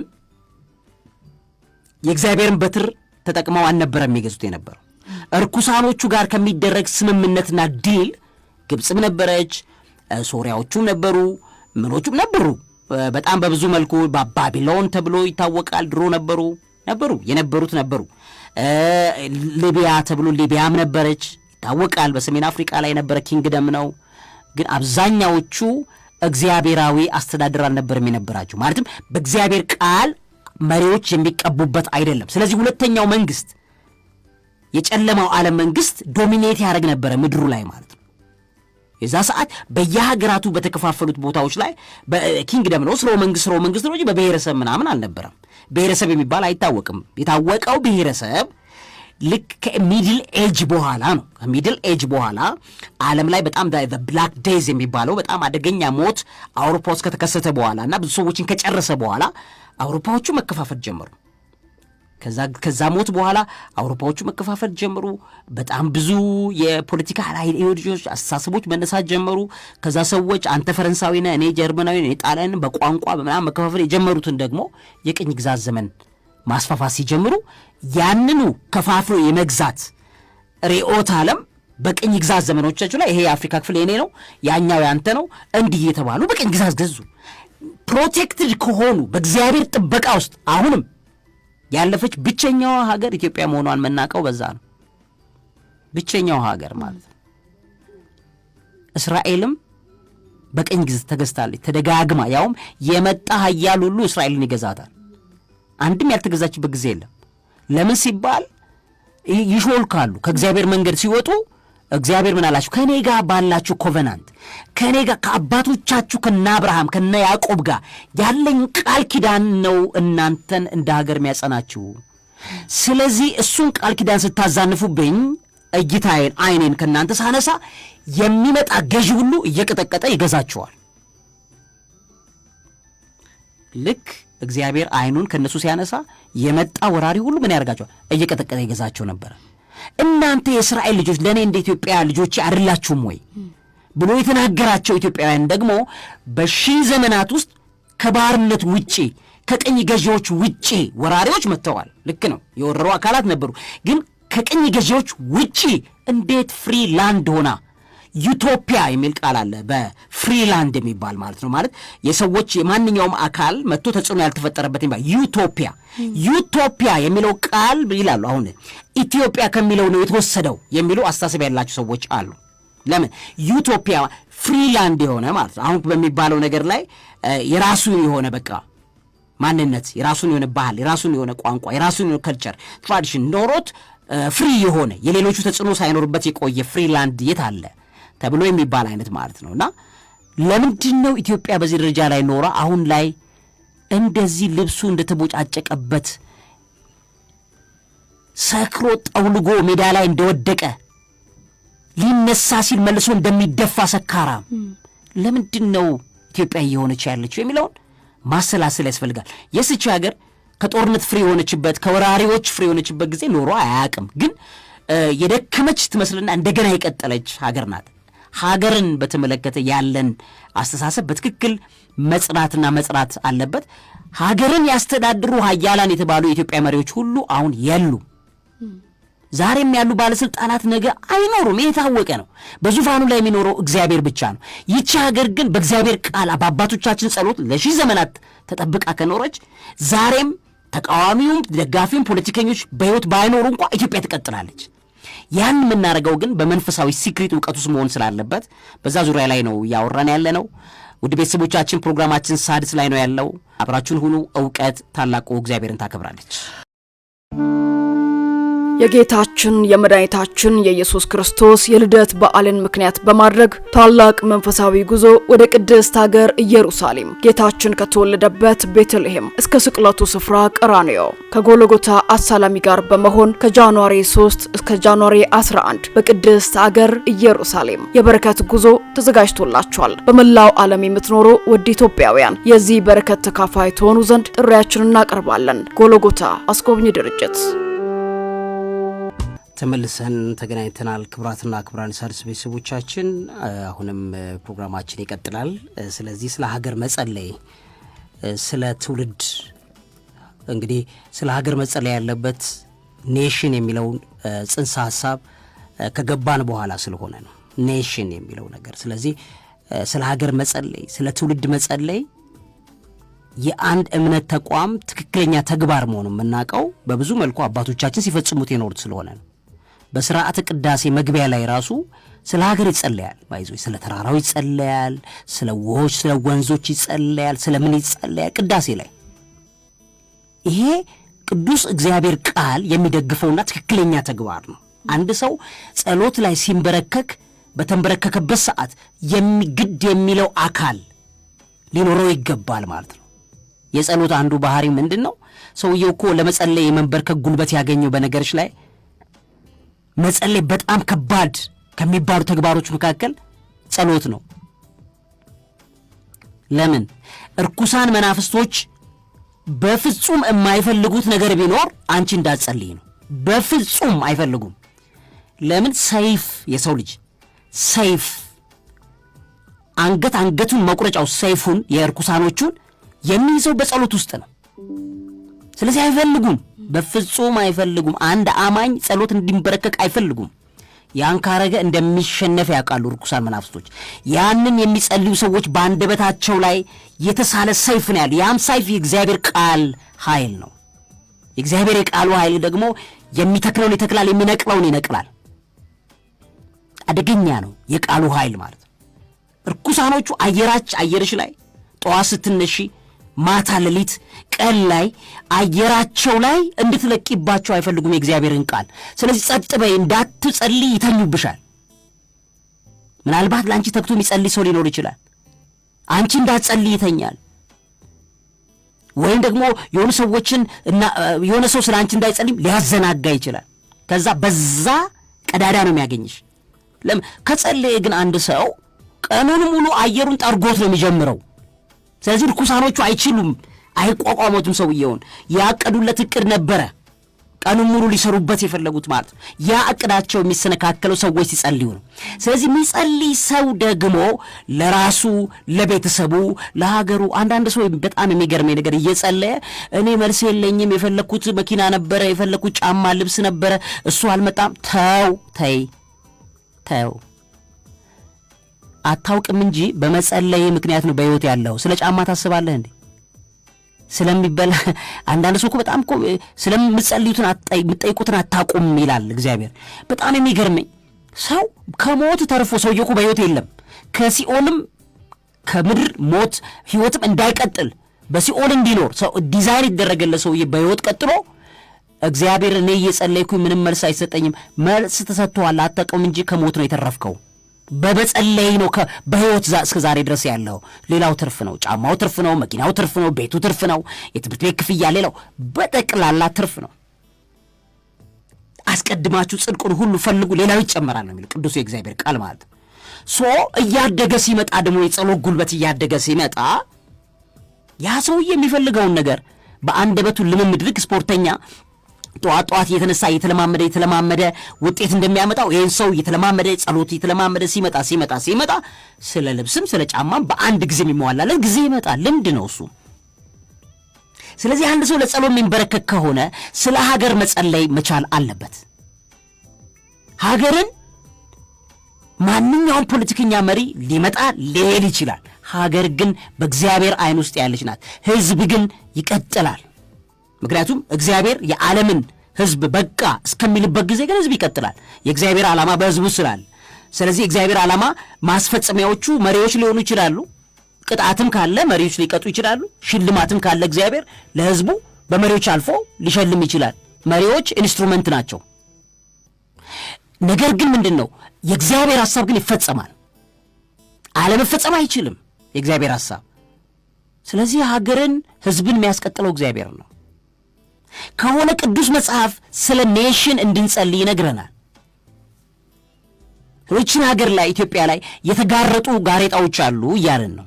እኔ በግሌ ማቀው ልቤም ፊል የሚያደርገው ብዙ መረጃ እንደሚያገኝ እንደሚጎረጉር ሰው ጦርነት ከፊት ለፊት የተደገሰልን አደገኛ ጦርነት አለ። ከግብፅ ዋነኛ ያቀለባበረችው ዙሪያ ገባዋን ኢትዮጵያውያን በብዙ አቅጣጫ ላይ ያቀዱት እቅድ ማለት ነው በሚያሳዝን ደረጃ። ስለዚህ እያልኩ ያለሁት በእንደዚህ ጦርነት እኛ የምናሸንፈው በመንፈሳዊ ውጊያ ጭምር ስለሆነ ያንን መንፈሳዊ ጋር አንደበታችንን ሎግመን ብንቀመጥ አቅዳቸውና ዓላማቸው ሀገር እንድትቀጥል አይደለም፣ ይበቃታል የሚል ነው ሐሳባቸው። መበታተን ያለባት ሀገር ናት ብለው ነው የሚያስቡት። ኢትዮጵያ ከተበታተነች እንዲሁ በቀላሉ የምትበታተን ሀገር አይደለችም።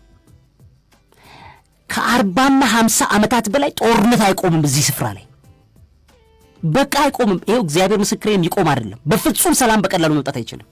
ለምን? ብዙ ማህበረሰብ ያለበትና ብዙ የአስተሳሰብ ልዩነት ያለበት ሆኖ ነገር ግን በእግዚአብሔር ሐሳብ ውስጥ የተጣነደ ነው። በጣም አደገኛ ነው የሚሆነው። ሞቱም ቀላል አይደለም። ስደትም ዓለምን የሚያጥለቀልቅ የትም አገር ላይ ቢትሄድ ኢትዮጵያ ሄዶ ተሰዶም ይገዳደላል ውጪ። በጣም የሚያሳዝን ህዝብ ነው የሚሆነው ባይዘወይ እና እንደ ቀላል ልናየው አይገባም። ስለ ሀገር መጸለይ ያስፈልጋል ማለት ነው። በመጽሐፍ ቅዱስ ላይ ለምሳሌ በትንቢተ ኤርምያስ ምዕራፍ 29 ላይ ከቁጥር 7 እስራኤሎቹ የዛ ሰዓት ላይ እንግዲህ በስደት እግዚአብሔር አሳልፎ ሰጣቸው ለባቢሎን ማለት ነው። ስለዚህ ምን አላቸው? ቁጥር 7 ላይ ቁጥር 6 ላይ ተጋቡ፣ ቁጥር 5 ላይ ቤት ሰርታችሁ ተቀመጡ፣ አትክልትም ተክላችሁ ፍሬን ብሉ። የት? በተሰደዳችሁበት። በቃ ቀጣቸው እግዚአብሔር ለባቢሎን አሳልፎ ሰጣቸው የዛ ሰዓት ላይ ማለት ነው። ቅጣት ላይ ነው። በጣም ጨካኝ ቅጣት ነው የተቀጡት። ባይዘዌ ኢትዮጵያ ምንም የሆነችው ነገር የለም። እንደ እስራኤል ህዝብ ግን የተቀጣ የለም። ከዛ ቤት ሰርታችሁ ተቀመጡ፣ አትክልትም ተክላችሁ ፍሬውን ብሉ አለ። ተጋቡ፣ ወንዶችና ሴት ልጆችንም ውለዱ ነው ያለው። ባይዘዌ እግዚአብሔር ትራንስጀንደር ውለዱ ብሎ አያውቅም። የዲያብሎስ ሐሳብ ነው ትራንስጀንደር። እግዚአብሔር የሚለው ተጋቡ፣ ወንድና ሴቶች ልጆች ውለዱ ነው የሚለው። ስለዚህ ውለዱ፣ ወንድና ሴት ልጆቻችሁን አጋቡ፣ እነርሱም ወንዶችና ሴቶች ልጆችን ይውለዱ። ይሄ የሚደጋግምበት ለእኛም ጭምር ነው። ከዚያም ተባዙ ጥቂትም አትሁኑ አለ። የእግዚአብሔር ፍላጎት ጥቂት እንዳይሆን ነው። ይሄ ለእስራኤል ይናገር እንጂ ለዓለም ሕዝብ የተናገረው ነው። ቁጥር 7 ላይ በእርሷ ሰላም ይሆንላችኋልና ወደ እርሷ ላስማረኳችሁ ከተማ ሰላምን ፈልጓል፣ ሰላምን ጸልዩዋል። ስለ እርሷም ወደ እግዚአብሔር ጸልዩ ነው የሚለው። አይደለም ስለ ሀገርሽ፣ ስለ ተማረክሽበት ሀገር ራሱ ጸልይ ይልሻል። ለምሳሌ አንድ ሰው አሜሪካ ውስጥ ሆኖ እየሰራ ያለ ስደተኛ ከሆነ እግዚአብሔር እያለ ያለው ስለ አሜሪካም ጸልይ። you have the power of word of God in your mouth። በአንደበትሽ ላይ እግዚአብሔር የቃል ስለት ኃይል አለ። የሚቆረጠውን በሽታ መቁረጥ፣ የሚተከለው መትከል በአንደበታችን ላይ ያለ ሰይፍ ነው። ጸልዩ። ከዛ የእስራኤል አምላክ የሠራዊት ጌታ እግዚአብሔር እንዲህ ይላልና በመካከላችሁ ያሉት ነቢያቶችና ሟርተኞች አያታልሏችሁ። እናንተ የምታለሙትን ህልም አትስሙ። ባለፈው ስለ ህልም ስናወራ የእግዚአብሔር ቃል ኃይል ዕውቀቱ ሰው ከሌለው ህልም አየው እያልክ ዝም ብለህ በየሜዳው ላይ አታውራ። ህልሙ ምናልባትም ከመናፍስት ዓለም የተሰጠ መረጃ ሊሆን ይችላል። ህልም ለማየት ትክክለኛው ልምምድ በጸሎት ህይወት ውስጥ መኖር ነው። እና እትዬ ሸንኮሬም እትዬ ከሌም ከጎረቤት እየመጡ የቡና አተላ እንደዚህ ያረጉ ሲኒው ላይ ያገለባበጡትን ህልም አየሁ እኔ አልሰማም፣ ይቅርታ ይህች ህልም ከየት እንደመጣ ቼክ ማድረግ ፈልጋለሁ። የሚጸልይ ሰው ይንገረኝ። ቤተ ክርስቲያን የማይጠፋ እግዚአብሔር ፊት ሄዳ የምትንበረከክ በየቤተ ክርስቲያን በየቤተ መቅደሱ በየቸርቹ በየመስጊዱ እግዚአብሔር ፊት የሚንበረከክ እሱ ሰውዬ ይንገረኝ። እና ጸሎት ራሱ ይላል እዚህ ጋር ቃሉ ምን ይላል? ነቢያቶች ሟርተኞቻቸው አያታሏችኋልና እናንተም የምታልሙትን ህልም አትስሙ፣ እኔን ስሙኝ አለ እግዚአብሔር ማለት ነው። እና እዛ ላይ ይቀጥላል። ስለዚህ ስለ ሀገር መጸለይ እንዳለበት ይነግራል። በመዝሙረ ዳዊት ምዕራፍ 122 ላይም እንደዚሁ ይናገራል። ምን ይላል? ወደ እግዚአብሔር ቤት እንሂድ ባሉን ጊዜ ደስ አለኝ። ኢየሩሳሌም ሆይ እግሮቻችን በአደባባይሽ ቆሙ። ኢየሩሳሌም እርስ በርሷ እንደተገጠገጠች ከተማ ትሰርታለች። የእግዚአብሔርን ስም ያመሰግኑ ዘንድ ለእስራኤልም ምስክር ሊሆኑ የእግዚአብሔር ነገዶች ወደዚያ ይመጣሉ። በዙፋኖች በዚያ ፍርድ ተቀምጠዋልና የዳዊት ቤት ዙፋኖች እያለ ይቀጥልና ይጸልያል። እዚህ ጋር ስለ ኢየሩሳሌም ይጸልያል ማለት ስለ ሀገሪቱ ይጸልያል። በመጽሐፍ ቅዱስ ላይ አሁን በአንደኛ ጴጥሮስ ምዕራፍ 2 ከቁጥር 16 ላይ አርነት ወጥታችኋል፣ ወደ እግዚአብሔር ባሪያዎችም ሁኑ እንጂ ያ አርነት ለክፋት መሸፈኛ እንዲሆን አታድርጉ። ሁሉን አክብሩ፣ ወንድሞቻችሁን ውደዱ፣ እግዚአብሔርን ፍሩ፣ ንጉሥንም አክብሩ። ሎሌዎች ሆይ ለበጎችና ለገሮች ጌቶቻችሁ ብቻ ሳይሆን ለጠማሞችም ደግሞ በፍርሃት ሁሉ ተገዙ። በግፍ መልካምን የሚቀበል ሰው እግዚአብሔርን እያሰበ ሐዘንን ቢታገስ ምስጋናን ይገባዋልና። ኃጢአት አድርጋችሁ ስትጎሰሙ ብትታገሱ ይላል። ማለት አንድ ሰው በበደሉ በኃጢአቱ ቢጎሰም በበደሌ በኃጢአቴ በሆነ ነገር ብጎሰም እሱን እንደ የእግዚአብሔር ክብር ስለሆነ እግዚአብሔር ወይ አንተው ጎስመኸኛልና አንተው ነፃ አውጣኝ ማለት መቻል አለብኝ። ምን ይላል? በአንደኛ ጢሞቴዎስ ምዕራፍ 2 ላይ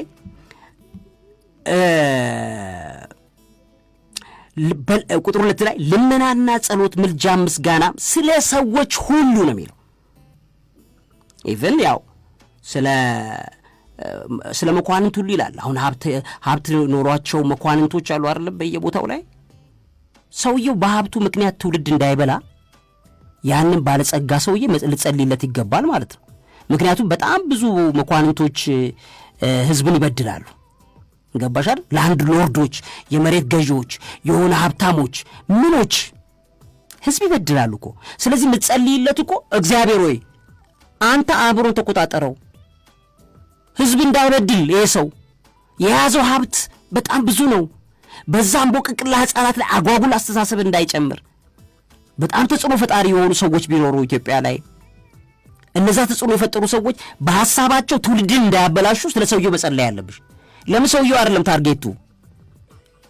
እሱ ሰው በሚጽፋቸው መጽሐፎቹ ይሄ እግዚአብሔር የለም ብሎ በጻፈው መጽሐፍ ትውልድ እንዳያበላሽ ስለ ሰውየው ልትጸልይለት ይገባል ማለት ነው። አይደለም ስለ ሀገር። እግዚአብሔር ሆይ ታደገን፣ አድነን የሚል ጸሎት ለኔሽን ሁሉ ያስፈልጋል። በደንብ አድርገን በዚህ ዙሪያ ላይ ጠንክረን እንሰራለን። በዚህ ዙሪያ ላይ መጸለይ ያለብን በቃ እኛ ምንጸልየው ትውልዱን እያሰብን ነው። ባይዘዌ ሰውየውን አይደለም። በእጁ ላይ ለምሳሌ ከባድ የጦር መሳሪያ የያዘ ሰው ካለ እግዚአብሔር ሆይ ብለህ ስለሱ መጸለይ ያለብሽ። እጁ ላይ ያለው መሳሪያ ህዝብን እንዳይፈጅ እግዚአብሔር ሆይ እርዳን፣ ጠብቀን አይደለ ከእጁ ላይ ልጠቅልኝም ማለት ትችያለሽ፣ መብትሽ ነው። መጸለይ ያለብሽ ማለት ነው። ስለ ሀገር፣ ስለ ኔሽን፣ ስለ ትውልድ መጸለይን ቅዱሱ የእግዚአብሔር ቃል በጣም የሚያበረታታውና የሚደግፈውና ትክክልም የሆነ ነገር ነው። ምንጸልይበት ጸሎት ህዝብን እያሰብን ኔሽኑን እያሰብን ኢትዮጵያ እንዳትበታተን፣ ከተበታተነች ሁል ጊዜ ነው ይሄን ምለው ኢትዮጵያ ባይዝዌይ የሚበታተናት ፕሮጀክት እግዚአብሔር አያደርገውም፣ አሳልፎ አይሰጠንም። ቢቀጣን በእጁ ላይ ነው እንጂ የሚቀጣን አሳልፎ አይሰጠንም። እኔ አምናለሁ፣ ያንን በእጁ እየቀጣን እንደሆነ አምናለሁ። ነገር ግን አሳልፎ ግን አይሰጠንም ለግብጽ። ያን ያክል አንዋረድም። ያን ያክል አባቶቻችንም በጥንት በጣሊያን ጊዜ ምናምን በተባለውን ጊዜ አልተዋረዱም። ያን ያክል አንዋረድም። ግን እየቀጣን ግን ነው ያለው። እግዚአብሔር ግን እየቀጣን ነው በብዙ መልኩ፣ በኢኮኖሚም በዩ፣ በምንም በዩ፣ በመሪዎች በፖለቲከኞችም በምንም በዩ፣ በተቃዋሚም በዩ፣ በግብጽም በምንም በዩ እየቀጣን ነው። ነገር ግን ጊዜ አግኝተን በእግዚአብሔር ፊት እንድንበረከክለት እንድንቀርብለት፣ እስራኤላውያን እንደዛ ሲቀጡ ወደ እግዚአብሔር ሲመለሱ ልባቸውንም አይናቸውንም እጃቸውንም ወደ እግዚአብሔር ሲመልሱ ምህረቱን ይመልስላቸዋል። የዛን ጊዜ ታላቅ ምህረት በዓለም ላይ ይሆናል። እኛ ጉዳያችን ከእግዚአብሔር ጋር ስለሆነ በጸሎት ነው ጉዳያችንን የሀገራችን ጉዳይ መያዝ ያለብን የሚለውን ለሳስ ቤተሰቦች ተደጋጋሚ ፕሮግራም አድርገን እንቀጥላለን። ስለተከታተላችሁን እግዚአብሔር ያክብርልን። ቤተሰቦቻችን ጥቂት 3 ቤተሰብ 4 ቤተሰብ በትንሹ ማድመጥ የምንችልበት ደቂቃ እንዳልን ይሰማኛል። ስፖንሰሮቻችን ወይም መረጃ ካለ በዚህ እሺ መረጃዎችን የሰማን ስልኩን ላሳውቅ። መልካም አንደበታችሁ እንዲዳመጥ በ0940000002 መጨረሻውን 03 እና 07 እያደረጋችሁ ደውሉ፣ አሊያም 7545 አየር ላይ ቤተሰብ አለን። ቤተሰቦቻችንን እናውራ። ሄሎ ቤተሰባችን ጤና ይስጥልን። እግዚአብሔር ያኖር እድሜና ጤና ቤዛዊት አሜን እድሜና ጤና ይስጣችሁ። አሜን አሜን። እኛ የጨፋን ያለነው የእርስ በርሳችን ችግር በውስጣችን በምናደርገው ነገር ነው። ትክክል። ነገር ግን ግብጽ የምትጠፋው ደግሞ ከእግዚአብሔር ነው። ትክክል። ትንቢተ ሕዝቅኤል ምዕራፍ 8 ጀምሮ ስለዚህ ጌታ እግዚአብሔር እንዲህ ይላል፣ ነው ሰይፍን አመጣለሁ፣ ሰውንና ከእንስሳም ከአንተ ዘንድ አጠፋለሁ፣ የግብጽን ምድር ባድማና ውድማ ትሆናለች። ትክክል። እኔም እግዚአብሔር እንደሆንኩ ያውቃሉ። አንተ ወንዱ የኔ ነው የሰራሁትን እኔ ነኝ ብለሃልና። ትክክል። ስለዚህ እነሆ በአንተና በወንዞች ላይ ነኝ። እውነት ነው። የግብጽን ምድር ከሚግዶል ጀምሮ እስከ ሰዋንና እስከ ኢትዮጵያ ድረስ ውድማና ባድማ አደርጋታለሁ ይላል። ትክክል። እግዚአብሔር እንዲህ ይላል፣ ግብጽን የሚደግፉ ይወድቃሉ። ትክክል። ስለዚህ እኛ እርስ በርሳችን ነው የምንጠፋው እንጂ አብዬ እኔም ደውልልህ ባለፈውም ሳምንት አግኝቻለሁ። ከ7 ዓመት የፕሮግራም ከተጀመረ ጀምሮ የምከታተል ነኝ። መጽሐፍን እንኳ የገዛሁት መጽሐፍቶች እንኳ ብጠፉብኝ ምን ብዬ በእጅ በስክሪፕቶ እየጻፍኩ ምን እያልኩ ማስታወሻ ደብቄ ለልጆቼ እያስቀመጥኩ ነው። ወንድም አለም በጣም አከብረሃለሁ። በጣም ወለቴ ነው የሚኖረው። መምህር ነኝ። ከክፍለ ሀገር ነው በወለጋ በመቀሌ በምን ጀዞክ መምህር ነኝ። ልክ ነው። አዎ ይኸው አሁን ዛሬ ደግሞ እውነት ነው ኢትዮጵያ እድገቷ በሚነገርበት ሰዓት እንዲህ የሚወነጅሉ እግዚአብሔር በእጆቿ ኢትዮጵያን ይጠብቃታል። መምህርዬ በጣም ወድሃለሁ፣ አከብረሃለሁ። ባለፈው የነገርክን እድሜና ጤና ባለፈው ጊዜ ስለ አንተ ስለ የምራን አዲስ ልጅ እግዚአብሔር ለቁም ነገር ያውቃል ብዬ ነበር። ያለቀሱ ብዙ ሰዎች አሉ እኔ በሚከታተለው። ልክ ነው። ስለዚህ ኑሩልን እና ቤዛዊት ደግሞ ድምጿም ትግስቷም ሁሉ ነገሯ በጣም ደስ ይላልና ይሄ ፕሮግራም እንዳው በአማርኛ ብቻ ሳይሆን ወደ ኦሮምኛ ራሱ ፕሮግራም ተይዞልን ብንሰማ ደስ ይለናል። እግዚአብሔር ያክብርልን መምህርዬ፣ በእውነት በጣም ደስ ብሎኛል። በጣም አከብረሃለሁ፣ በጣም ወድሃለሁ መምህር። አንተ እንደናንተ አይነት አባቶች ለሀገራችን በረከት ናችሁና ሁሉ ጊዜ ከአንደበታችሁ እቺ ሀገር እንዳጠፋ እንጸልይ። ወዶታለሁ። መልካም ጊዜ መምህርዬ። አሜን። እሺ ሌላ ቤተሰብ አየር ላይ ያለን። ሄሎ ቤተሰባችን። ሄሎ። አቤት። ሄሎ። ጤና ይስጥልን እህት አለም። ሰላም አብዬ፣ እንዴት ነህ? እንዴት ነሽ? ሰላም ነኝ አብዬ፣ እንዴት ነው? እግዚአብሔር የተመሰገነ ይሁን። ማን ልበል? ከየት ደወልሽ? ስሜ ሞላሽ እባላለሁ። እሺ እሰይ። እና ከሰበታ እና እውነት ለመናገር ያው ህልም ለሁሉም ሰው ራእይ አይታየውም አይደለ? ልክ ነው። ከእግዚአብሔር ጋር የሚያወራ ሰው በተለየ የተቸገረ ሰው ጥያቄ ያለው ሰው ነው ጥያቄ የሚመልሰው አይደለ? yes አዎ። እና እውነት ለመናገር የሆነ ነገር እንዳለ እኔ ማውቃለሁ። ያ ግን እንዲህ ያላለቁ ቤቶች አሉ፣ የተሰሩ ቤቶች አሉ። እና እነዛ ቤቶችን የማ ቤት ነው የእግዚአብሔር ቤት ነው ያላለቀው የኛ ቤት ነው ያላለቀው የሚለውን ጥያቄ ሁሌ እንትን ይለኛል፣ ይጸጽታል። በህልምሽ አይተሽ ነው? ውያ ሰይ በጣም በእርግጠኝነት ያው ሰዓት ስለማይበቃን ጠቆም አድርገን ስለምናልፍ ነው እንጂ ይሄን ሐሳብሽን ብሰማ ደስ ይለኝ ነበር። በእርግጠኝነት ልንገርሽ እንደዚህ አይነት ጠንካራ ህልም ያየሽበት ሰሞኑ ማለት በጾም በጸሎት በምናምን ሰዓት የነበርሽበት ሰዓት ላይ ነው። በእነዚህ ሰዓቶች እግዚአብሔር ለዘመን የሚሆን ነገር ይናገራል። ትልቅ ዘመን የሚያልፍ ህልም እንደሆነ ያስታውቃል። እግዚአብሔር ህልምሽን በተግባር ይፈተዋል። ግን ያላለቁ ቤቶች ያልሽው ትልቅ ጥያቄና ሐሳብ ነው። ብዙ ህልም ብንሰማው ምናልባት ደግሞ ህልም ተርጓሚ ሊተረጉምልን ይችላል። ተባረኪ። በጣም ደስ ብሎኛል። ሌሎች ቤተሰቦች አየር ላይ ስላሉ ነው። ብዙ በሰማሽ ደስ ይለኝ ነበር። መልካም ጊዜ እህትዬ።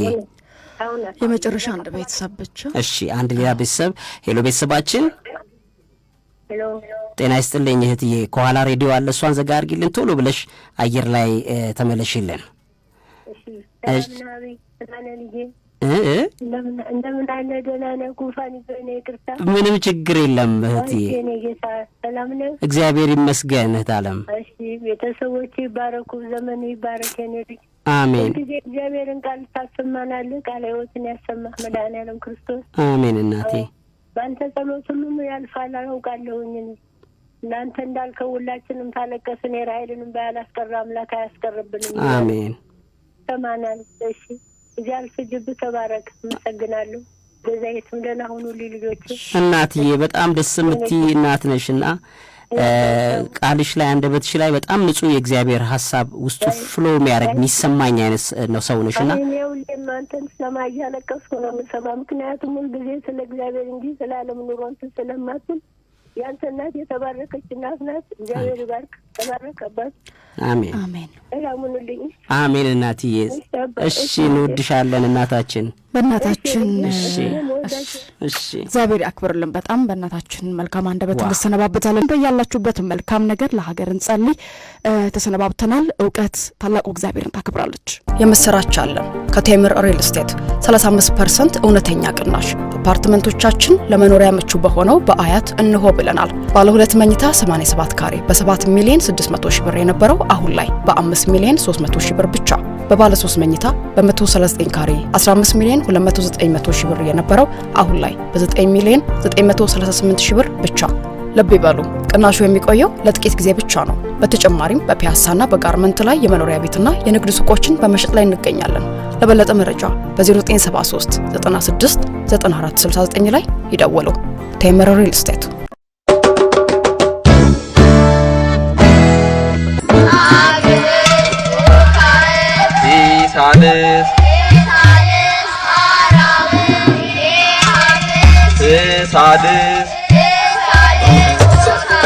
በአብይ ይልማ ሚዲያ ተዘጋጅቶ ይቀርብልዎታል። ሳድስ